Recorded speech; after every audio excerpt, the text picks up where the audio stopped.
Start recording. One more participant is coming. बिस्मिल्लाहिर्रहमानिर्रहीम। देखिए, जैसा कि नाम से जाहिर है, थर्मो इलेक्ट्रिक का मतलब समझते हैं जो चीज बिजली से चलती है, ठीक है। हाँ, और थर्मो इलेक्ट्रिक का मतलब बिजली का हीट से ताल्लुक, यानी हीट और बिजली का आपस में ताल्लुक बनता है। और वो इस तरह कि एक फिजिक्स में आपने principal of working of thermocouple पढ़ा हो। थर्मोकपल किसको कहते हैं? दो वायर्स हैं, दो वायर्स होती हैं, और ये अपने फिजिक्स के थर्मोडायनामिक्स वन के एक्सपेरिमेंट में भी और मेट्रोलॉजी के एक्सपेरिमेंट में भी आपने किया होगा। वो ये है आपके सामने इस डायग्राम में। दो वायर्स होती हैं, एक ये है, उसको आपने दोनों सिरे जोड़ दिए, एक ये सिरा है और दूसरा ये सिरा। इसको आप रूम में रखते हैं और दूसरे को 0 डिग्री पर रखते हैं, और बीच में आप क्या लगाते हैं? मिली एमीटर या माइक्रो एमीटर, यानी ऐसा मीटर जो 1 एम्पेयर का 1000वां हिस्सा या 10,000वां या 10 लाखवां हिस्सा मेजर करता है। क्योंकि ये जो करंट पैदा होती है वो बहुत ही कम मिकदार की होती है, इतनी हाई नहीं।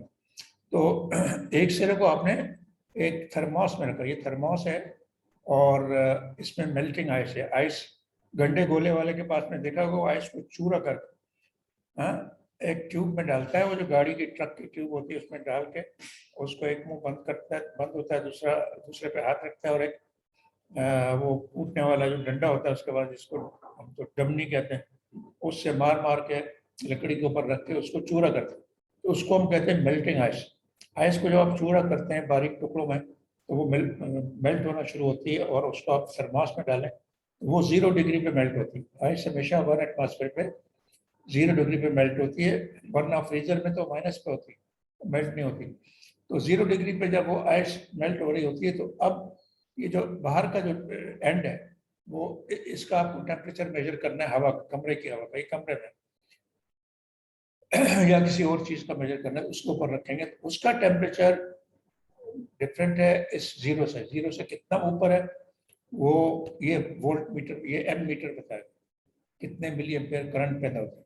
तो इस करंट को आप कैलिब्रेट करते हैं, यानी कि एक लेबोरेटरी वाला मरकरी इन गिलास थर्मोमीटर लेते हैं। वो आम थर्मोमीटर जो लेबोरेटरी में होता है, एक ट्यूब होती है, उसके अंदर मरकरी होती है, यानी मरकरी किसको पारा होता है। तो वो पारा कितना चढ़ता है वो दैट इज लेबोरेटरी थर्मोमीटर। उस लेबोरेटरी थर्मोमीटर को भी इधर रखते हैं, तो देखते हैं लेबोरेटरी थर्मोमीटर अगर आपको 35 डिग्री बता रहा है तो इसका, और यहाँ जो है ना 350 मिली एम्पेयर बता रहा है, इसका मतलब 350 मिली एम्पेयर बराबर है 35 डिग्री सेंटीग्रेड के। इसको हम कहते हैं कैलिब्रेशन। तो ये कैलिब्रेशन प्रोसेस हो जाता है, तो इससे हम थर्मोमीटर की ये जो एम मीटर है उसकी ग्रेजुएशन कर लेते हैं, उसकी यानी कि कैलिब्रेशन कर लेते हैं। तो अब देखें 350 मिली एम्पेयर बराबर है 35 डिग्री सेंटीग्रेड के। तो 1 डिग्री सेंटीग्रेड कितना हुआ? 350 डिवाइड बाई 35, यानी 10 मिली एम्पेयर। 10 मिली एम्पेयर बराबर है 1 डिग्री सेंटीग्रेड के। तो आइंदा जो ये थर्मोमीटर 10, 15, 20, 25 बताएगा मिली एम्पेयर, उसके बजाय आप उस पर डायल पे लिख देंगे 1, 2, 3, 4, 5, 6, 7, 8, 9, 10 डिग्री सेंटीग्रेड वगैरह। इसको कैलिब्रेशन कहते हैं। ये जो इफेक्ट है थर्मोमीटर का प्रिंसिपल, थर्मोकपल का प्रिंसिपल, इसको हम कहते हैं सी बैक इफेक्ट। क्या कहते हैं? क्या कहते हैं? ठीक है, सी मैक इफेक्ट। हाँ, सी बैक, ये लिखा हुआ सी बैक। ये सी बैक किसी का नाम है, SEEBEC का। सो ये सी बैक इफेक्ट थर्मोकपल का प्रिंसिपल है कि एक सिरा ठंडा रखें, यानी दो मुख्तलिफ वायर्स, एक मटीरियल 1 है, मटीरियल 2 है, मुख्तलिफ मटीरियल की वायर्स का 2 सिरे जोड़ दें, एक को ठंडा करते हैं, दूसरे को ओपन रहने दें जहाँ का थर्मोमीटर, जहाँ का टेम्परेचर मेजर करना है, और बीच में एक वायर पे आप मीटर लगा दें जो करंट को मेजर करता है। तो इससे आपको थर्मोमीटर का, इसका आपको हवा का टेम्परेचर मेजर कर सकते हैं। या किसी भी चीज का, इसको थर्मोकपल कहते हैं। थर्मोकपल यानी कपल कहते हैं जोड़ी को, थर्मो कहते हैं हीट को। तो यानी कि हीट की जोड़ी, तो आपने थर्मोमीटर की जोड़ी समझ ली।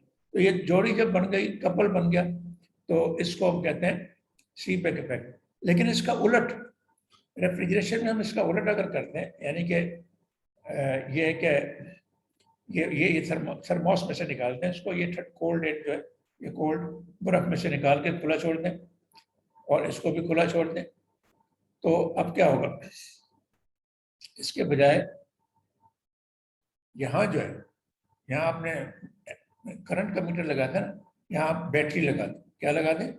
बैटरी। यानी कि एक बैटरी का प्लस एक वायर से जोड़ दें, माइनस दूसरे से, तो वो क्या बन जाएगा, वो आपका ये चीज बन जाएगी कूलिंग, ये वाली, ये पेल्टियर इफेक्ट कहलाता है। यानी कि एक ये आपने सिरा खुला छोड़ दिया, ये कोल्डर है, ये हॉटर है, ये तो बात की बात है। आपने यहाँ एक बैटरी जोड़ दी, वहाँ एमीटर लगाया था, यहाँ बैटरी जोड़ दी, प्लस ये बड़ी लाइन जो है प्लस को शो करती है, छोटी लाइन, ये इसमें 2 सेल है, तो ये मटेरियल 1 के साथ लगा दिया आपने। अगर आप इस तरह करेंगे थर्मोकपल के साथ, तो ये थर्मोकपल नहीं रहेगा, अब ये रेफ्रिजरेटर बन जाएगा, ये कूलिंग डिवाइस बन जाएगी, और इसको थर्मो इलेक्ट्रिक कूलिंग डिवाइस कहेंगे।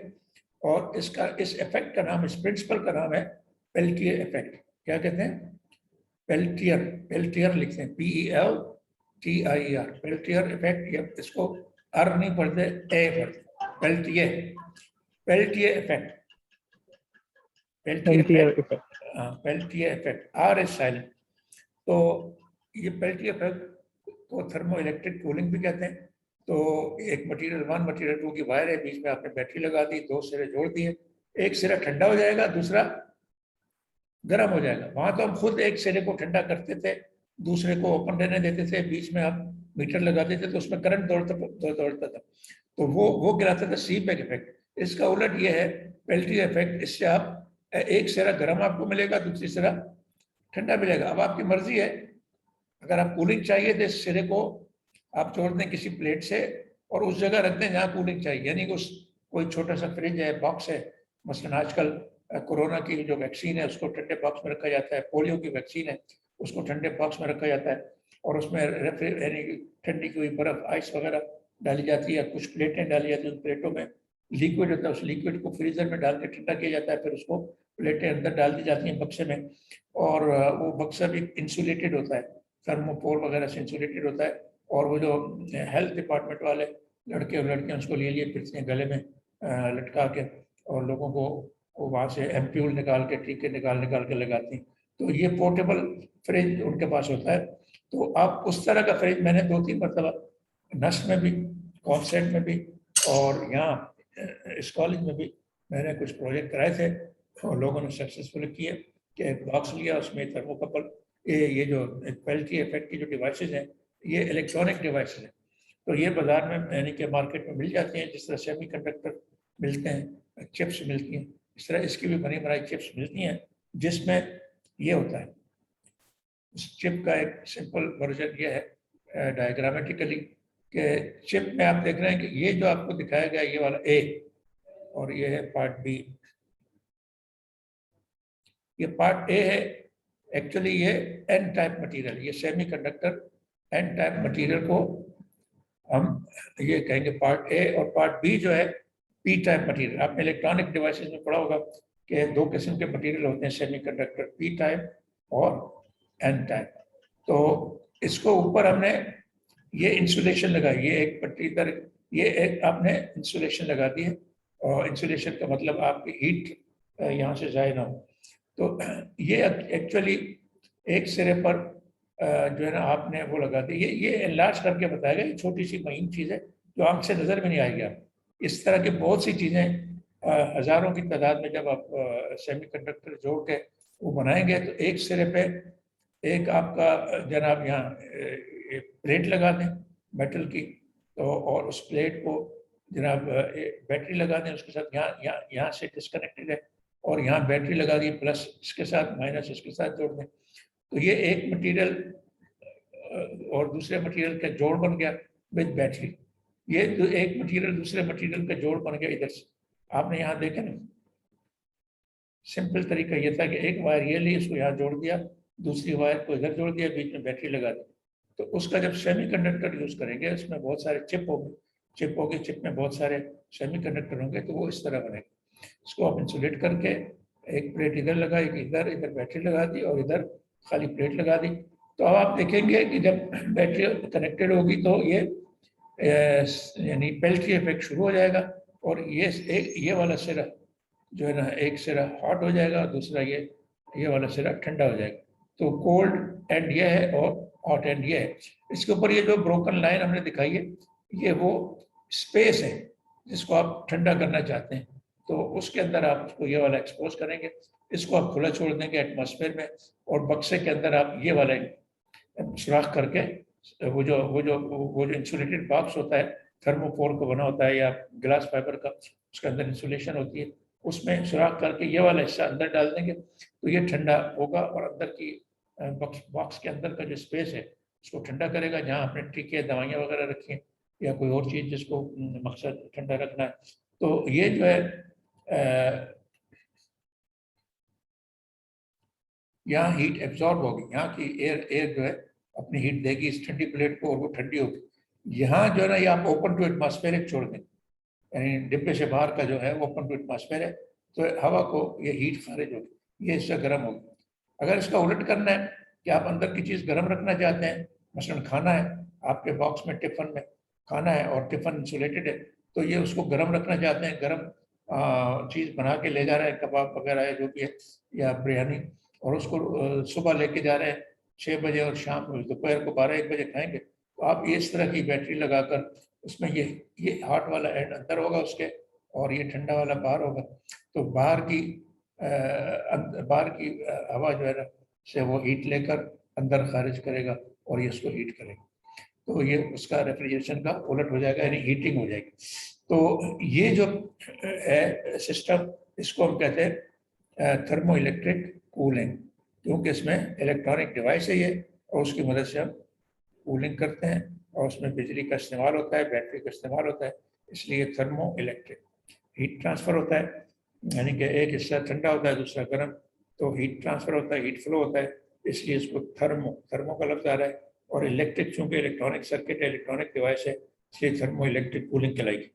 इसको चूँकि सबसे पहले पेल्टियर ने डिस्कवर किया था, तो सीबेक का उलट 1834 में, this phenomena was first observed by Peltier in 1834। तो दोबारा पढ़ते हैं इसको। It may be considered as a reverse process Seebeck effect. Seebeck का रिवर्स क्या है? पेल्टियर। तो principle of working of thermocouple वो सीबेक है, उसका उलट जो है वो पेल्टियर है, और ये थर्मोइलेक्ट्रिक कूलिंग है। If two different conductors are joined, and at the end gets heated or cooled when a current is passed through it. Now this phenomena was first observed by Peltier in 1834, यानी कि ये काफ़ी तकरीबन 200 साल होने को है, तो बीच में किसी ने इसको यूज ही नहीं किया। Now the flow of the heat is easily reversed by reversing the direction of the current. मैंने आपको बताया था कि इसको जो है ना उल्टा भी कर सकते हैं, बैटरी यहाँ लगाने के बजाय इधर लगा दें, या बैटरी को उल्टा लगा दें, यानी प्लस को माइनस, माइनस को प्लस कर दें, तो ये वाली साइड ठंडी हो जाएगी, ये वाली गर्म होगी। समझ गया? तो this phenomena was first observed by the flow of the heat is easily reversed by reversing the direction of the current, hence electronic devices based on this principle using P and N type semiconductors can be used for cooling rooms in summer and heating them in winter. तो इससे आप heater भी बना सकते हैं और इसको cooler भी बना सकते हैं, सर्दियों में भी यूज कर सकते हैं, गर्मियों में। बैटरी का जो टर्मिनल है वो आपको चेंज करना पड़ेगा। अच्छा, वो जो आपको दिखाया गया ऊपर डायग्राम, ये पी और एन टाइप, उसे एक पीस दिखाया था, ये एक सेमीकंडक्टर, ये पी टाइप एक पीस है, ए और बी, और उसके साथ बैटरी दिखाई। यहाँ एक से ज्यादा है, यहाँ मैंने 1 2 3 4 5 6 दिखाए, तो ये 6000 भी हो सकते हैं, 60,000 भी हो सकते हैं। ये बहुत ही बारीक चीज़ है, बाल से भी बारीक चीज़ है, माइक्रोस्कोपिक चीज़ है। तो चिप्स में आपने देखा, चिप जो आपके कंप्यूटर का होता है, छोटी सी चीज़ है जो आपकी उंगली के टिप पे आ जाती है, और उससे पूरा कंप्यूटर चलता है। उसमें लाखों करोड़ों मिलियन बिलियन जो है ना सेमी कंडक्टर होते हैं, सर्किट होते हैं। तो और नैनो साइज का मटीरियल होता है, उसकी लेयर नैनो से, नैनो किसको कहते हैं, 10⁻⁹ मीटर, यानी 1 मिलीमीटर का 1 मिलीमीटर का भी नहीं, 1 माइक्रोमीटर का भी 1000वां हिस्सा। माइक्रोमीटर कहते हैं 10 लाखवां हिस्सा, मीटर का 10 लाखवां हिस्सा, और मिलीमीटर 1000वां हिस्सा, माइक्रोमीटर 10 लाखवां हिस्सा, नैनोमीटर 10 लाख का भी 1000वां हिस्सा। उतना बारीक होता है एक पीस। तो इसलिए ये इस तरह की बहुत सी चीज सेमी कंडक्टर्स की आप रोज बनाकर, चिप बनाकर पी और एन टाइप को साथ साथ इस तरह जोड़ेंगे कि पी और टाइप यहाँ से उसका जनाब दोनों पोर्ट्स कनेक्ट हो जाएंगे, इधर से दो, तो दो पी और एन टाइप को आप एक तरफ से जोड़ेंगे और दो को दूसरी तरफ से। तो ये सीरीज में आपस में पी और एन सीरीज में जुड़ जाएंगे। अब देखें यहाँ से इंटर हो, इधर आए ये कंडक्टर है, फिर इधर आए ये कंडक्टर है, ऊपर जाए, फिर इधर आए लेफ्ट पे, फिर डाउन, फिर लेफ्ट, फिर अप, फिर डाउन। तो ये जिगजैग तरीके से एक सीरीज में एक सर्किट बनेगा। तो पी और एन टाइप के बेशुमार हजारों की तादाद में सेमीकंडक्टर आप जोड़ के, आप पी और एन टाइप के मटीरियल जोड़ के आप उससे ये चिप बना सकते हैं, और उस चिप को यूज करके आप कहीं भी यूज करके आप फ्रिज बना सकते हैं, और जिसका काम होगा पेल्ट्री इफेक्ट के जरिए कूलिंग या हीटिंग करें। तो दिस इज सर्किट। ये ऊपर आपने सब के ऊपर अपने हीट रिजेक्शन एक प्लेट लगा दी, नीचे रेफ्रिजरेशन एक और प्लेट लगा दी। यहाँ इस साइड वाला कूलिंग करेगा, इस साइड वाला हीटिंग करेगा। तो इसको multiple cells of thermoelectric cooling यहाँ दिखाएंगे। तो यहाँ तो मैंने बहुत कम ही दिखाया, लेकिन ये मिलियंस में, हजारों में, लाखों में। तो इसके साथ ही थर्मो इलेक्ट्रिक सिस्टम मुकम्मल हो गया। अब हम एक नई सिमत की तरफ जा रहे हैं, मजीद कूलिंग की तरफ। देखिए कूलिंग हमें जो नजर आती है फ्रिज में, घर में यूज करते हैं, वो तो हमें फ्रिज में 12 डिग्री टेम्परेचर चाहिए होता है, जहाँ सब्जी, वेजिटेबल, फ्रेश फ्रूट वगैरह रखते हैं, ठीक है ना, या बना हुआ खाना रखते हैं। वो ज़्यादातर हफ्ते 10 दिन, 3 दिन, 4 दिन, 6 दिन चलता है। लेकिन फ्रीजर है, उसमें दो किस्म के फ्रीजर होते हैं। एक नॉर्मल फ्रीजर -12 से -18 डिग्री सेंटीग्रेड तक उसमें टेम्परेचर मेंटेन होता है। वहाँ आप डेयरी की चीज़ें, मतलब मक्खन और आइसक्रीम और वो क्या है, गोश्त, फ्रोजन मीट वगैरह रख सकते हैं। तो -18। इसके अलावा जो डीप फ्रीजर भी होते हैं, डीप फ्रीजर में ज़्यादा अरसे तक गोश्त वगैरह, जिनके पास ज़्यादा गोश्त होता है वो कुर्बानी के मौके पर खासतौर तो डीप फ्रीजर में डाल देते हैं।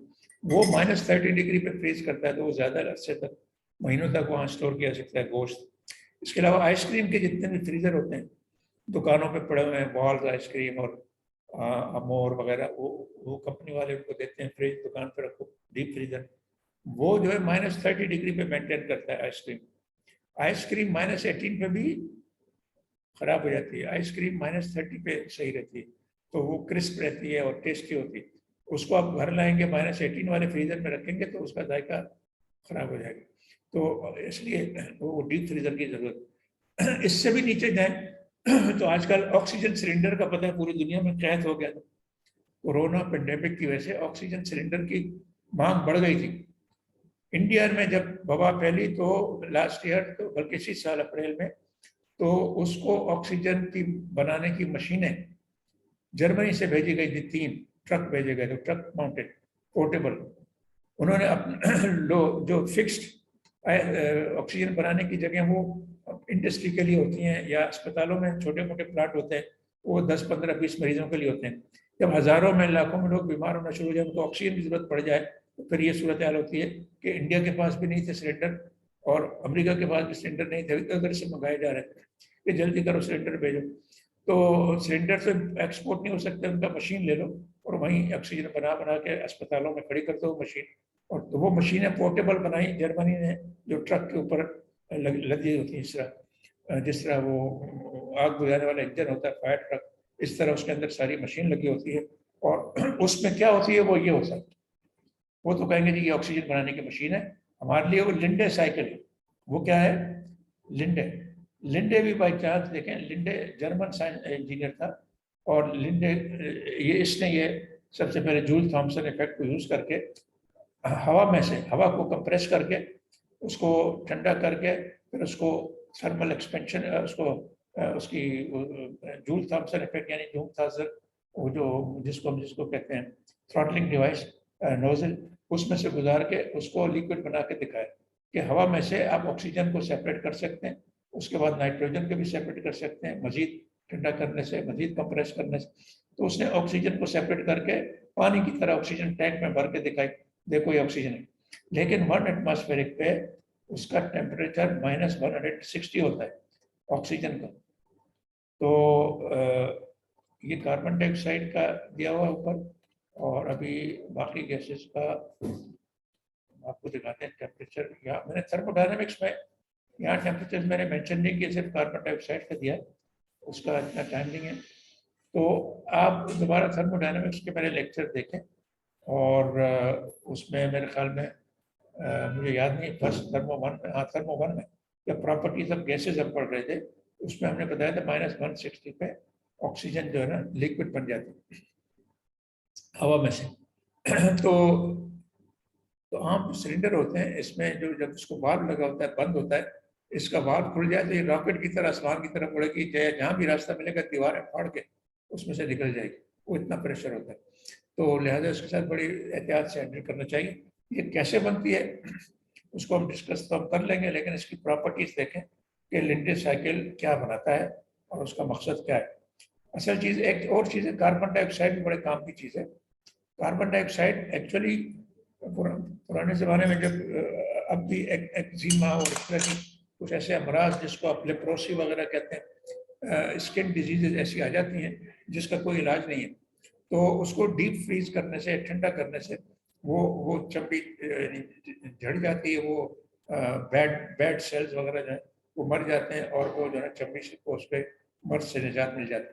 तो उसको कहते हैं सॉलिडाइज। कार्बन डाइऑक्साइड को जब सॉलिड बन जाती है ट्रिपल पॉइंट पे, कार्बन डाइऑक्साइड का ट्रिपल पॉइंट है -56.6 डिग्री सेंटीग्रेड, और उसका प्रेशर है 512 किलो पास्कल, यानी तकरीबन 5 बार से ज़्यादा उसका, यानी एक बार होता है 100 किलो पास्कल, तो 518 किलो पास्कल प्रेशर होता है, और -56 डिग्री उसका टेम्परेचर होता है। और नॉर्मल बॉइलिंग पॉइंट यानी 1 एटमॉस्फेरिक प्रेशर पे, यानी 100 किलो पास्कल पे अगर उसको खुला छोड़ दें तो यानी कि लिक्विड कार्बन डाइऑक्साइड खुला छोड़ दें -78.5 डिग्री सेंटीग्रेड क्रिएट होगा। ऑक्सीजन लिक्विड को खुला छोड़ दें 1 एटमॉस्फेरिक प्रेशर पे तो वो -160 डिग्री टेम्परेचर क्रिएट करेगा। लेकिन सवाल ये कि इसको बनाया कैसे जाए, कार्बन डाइऑक्साइड को कैसे बनाया जाए, लिक्विड कैसे बनाया जाए, सॉलिड कैसे बनाया जाए, और ऑक्सीजन को हवा में से निकाल के जो गैसियस हालत में, और जो आइडियल गैस लॉ फॉलो करती है P=mRT थर्मो 2 में मैंने बताया था, उसको लिक्विड कैसे बनाया जाए ताकि हम उसको निकाल सकें। हवा में तो बहुत सी गैसें होती हैं, ऑक्सीजन, नाइट्रोजन, कार्बन डाइऑक्साइड, और उसके अलावा हाइड्रोजन और हीलियम, और बाकी वो क्या कहते हैं इनर्ट गैसेस, आर्गन वगैरह, नियॉन वगैरह, वाटर वेपर। तो उन सब से हटकर सिर्फ ऑक्सीजन चाहिए मरीज को, अस्पताल में मर रहा है और उसको ऑक्सीजन चाहिए, नाक में नाली डाल के उसको ऑक्सीजन देनी है सिलेंडर के जरिए और पाइप के जरिए, तो उसके लिए हमें प्योर ऑक्सीजन चाहिए। उसका तरीका हम आपको सिखाएंगे, वो है लिंडे साइकिल, और दूसरे साइकिल का नाम है क्लॉडे साइकिल। ये दोनों एक दूसरे से मिलते जुलते हैं। पहले लिंडे साइकिल बना, उसके बाद क्लॉडे ने उसमें थोड़ी सी तरमीम की, उसका नाम क्लॉडे साइकिल हो गया। दोनों तकरीबन एक ही हैं, थोड़ा सा फर्क है। तो आइए हम पढ़ते हैं Linde cycle for liquefaction of gases. Word क्या है, आपको अंग्रेजी भी सीखनी है साथ साथ। उर्दू में लेक्चर तो मैं दे रहा हूँ, लेकिन सही तरीका नहीं है। सिर्फ इंग्लिश में दूँ तो आपके हवा सर के ऊपर से हवा की तरह गुजर जाएगी मेरी बात, कुछ सुनेंगे नहीं आप। और इसलिए मैं आधी उर्दू बोल रहा हूँ, आधी अंग्रेजी। अंग्रेजी में हर चीज़ लिखी हुई है, इसको पढ़ने की प्रैक्टिस करना, उसकी स्पेलिंग याद रखना, उसको लिखने की प्रैक्टिस करना, ये आपका फ़र्ज़ है, क्योंकि मीडियम ऑफ इंस्ट्रक्शन इंग्लिश है। हमारा मकसद आपको समझाना भी है। अगर मैं सिर्फ इंग्लिश में बोलूँगा तो आपको कुछ पता नहीं पड़ेगा, जो कि बहुत ही बदकिस्मती है हमारी, कि हम कहते हैं कि हम अंग्रेज हैं, हमें अंग्रेजी आती है लेकिन समझ में नहीं आती। So now for liquefaction of gases like oxygen and nitrogen from air or production of solid carbon dioxide, Linde cycle or Claude cycle is used. यहाँ दोबारा भी क्लॉडे शब्द क्या उसको आप लिंडे लिंडे 2 मरतबा छप गया तो आप लिंडे और क्लॉडे, ये दूसरा जो क्लॉडे CLAUDE in combination with other system of refrigeration is used. तो दूसरे सिस्टम भी हैं रेफ्रिजरेशन के, लेकिन इसको भी यूज करते हैं, इसको उसके साथ मिला के यूज कर सकते हैं। The gas to be liquefied is first clean from contaminants like carbon dioxide and water H2O by condensing or solidifying these contaminants। तो ये वो जगह है, ये वो मकसद है जिसमें आप एक से ज्यादा सिस्टम ऑफ रेफ्रिजरेशन यूज करके आप ऑक्सीजन को सेपरेट कर सकते हैं एयर से। पहले तो उसको फिल्टर करें, फिर उसमें से पानी निकालें कंडेंसेशन से, यानी थोड़ी सी कूलिंग करें इसमें, उसके ड्यू पॉइंट तक कूलिंग करेंगे तो वो कंडेंस होकर पानी लैदा हो जाएगा, एयर खुश्क हो जाएगी। उसके बाद कार्बन डाइऑक्साइड के लिए कार्बन डाइऑक्साइड का एक अलग प्लांट होता है, वो लगाएं तो उससे कार्बन डाइऑक्साइड सेपरेट हो जाएगी। तो उसके बाद प्योर ऑक्सीजन और नाइट्रोजन रह जाए। तो उसमें से नाइट्रोजन तो बहुत ही डीप टेम्परेचर पे फ्रीज होती है, पहले ऑक्सीजन जो है ना लिक्विफाइड बनेगी तो उससे आप ऑक्सीजन निकाल सकते हैं। The simplest Linde cycle consists of multi-stage compressor। Main item क्या है? Multi-stage compressor। It is a huge compressor, a very big compressor like मेरा ऑफिस का कमरा देखा है, इतना बड़ा कंप्रेसर जिसमें 10, 12, 16, 20 सिलेंडर बड़े बड़े होंगे और पिस्टन होंगे, और वो एक पूरा बहुत बड़ा जनाब बला होगी, उसको एक सिलेंडर से निकल के दूसरे में गैस जाएगी, दूसरे से तीसरे में, तीसरे से चौथे में करते करते 10वें, 14वें, 5वें में, 15वें में पहुंचने के बाद वो हाई प्रेशर तक पहुंचेगा। ठीक है, तो डिस्चार्ज प्रेशर 50 एटमॉस्फेयर भी हो सकता है, 100 भी हो सकता है, 200 भी हो सकता है।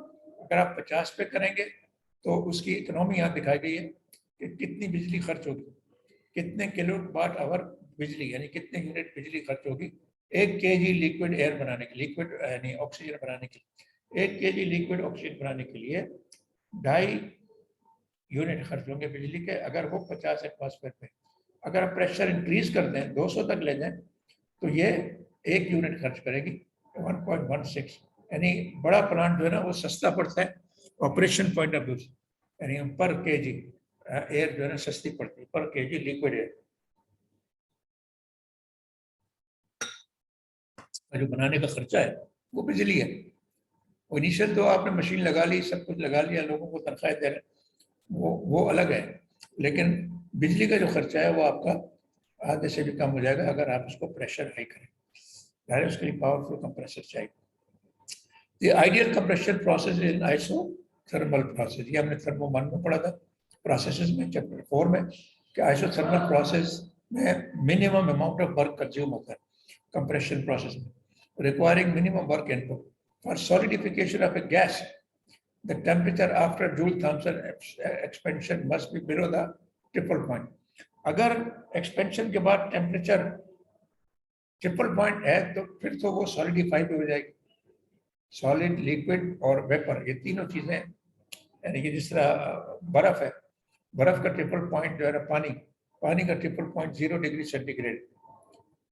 आप स्टीम लें, आपने देखा कि विंटर ओलंपिक्स में यूज होती हैं स्नो गन्स, वो भी रेफ्रिजरेशन से उसका ताल्लुक है।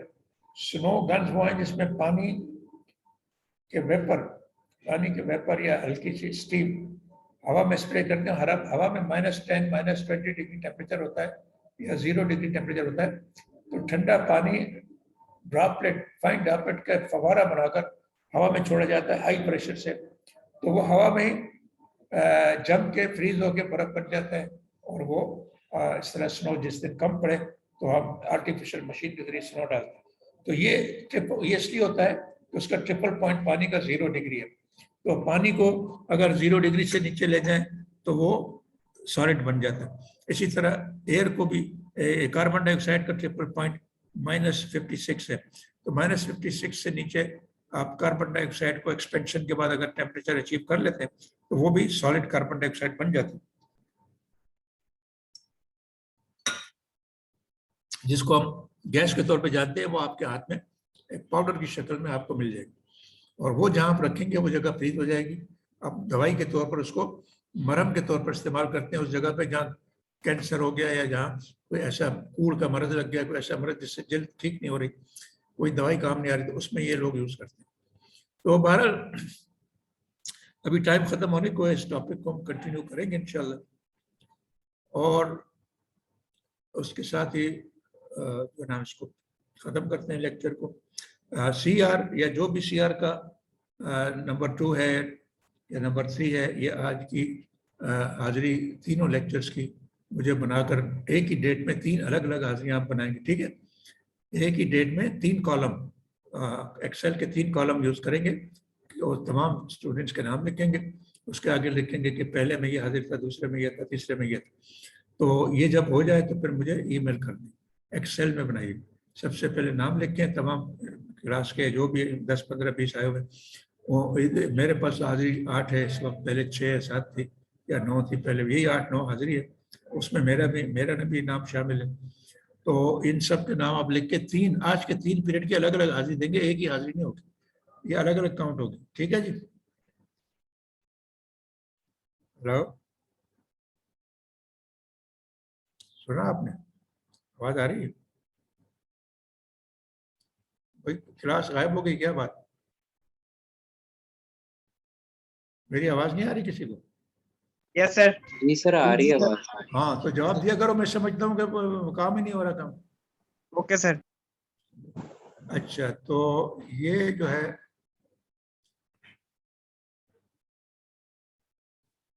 फिर आज का हम लेक्चर बंद करते हैं। आप उसके बाद हम इंशाल्लाह मंडे को मिलेंगे। इस दौरान मैं आपको होमवर्क और असाइनमेंट भेजूंगा, उसकी डेट में दूंगा, 5 दिन आपको दूंगा, वो आपको करना है, ठीक है जी।